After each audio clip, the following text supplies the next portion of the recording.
St. Ann gears up for the 2026 Reggae Sumfest.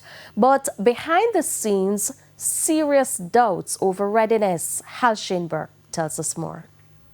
News that Reggae Sumfest has relocated for 2026 might have dampened the spirit of residents and business operators in Montego Bay. But stakeholders in St. Ann are beaming with joy.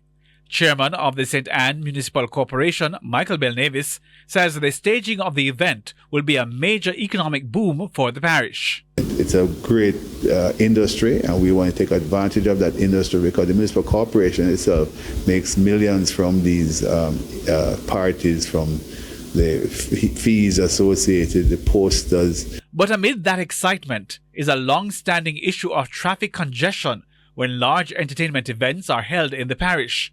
In fact, last August, the police faced the heat after an event held at the Puerto Seco beach in Discovery Bay caused a traffic nightmare, leaving motorists fuming. Head of the St. Ann Police, Superintendent Carlos Russell, says he's taken note. We would have had a huge event at Discovery Bay since, but we would have put in our security plan and traffic plan, and that would have mitigated against any such congestion. And we understand the situation now, and we are better prepared to deal with any eventualities.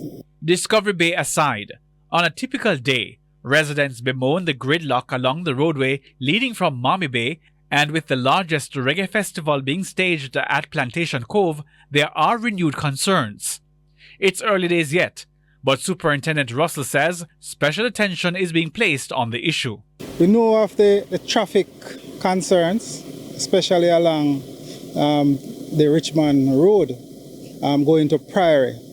Hence, we'll be putting a lot of things in place to mitigate against this situation. We'll also be partnering with P-STEP and the Area 2 headquarters to ensure that we police this event and ensure that it runs smoothly. In the meantime, Mr. Belnavis says partnerships will play a critical role in addressing many of the concerns, but he insists the entertainment sector must be embraced. There's a lot of money to be made in this arena. So it's an industry, and it's an industry that we're taking advantage of, and an industry that we're promoting. Hence, Ocho Rios is the party capital of Jamaica. Hal Sheinberg, TVJ News.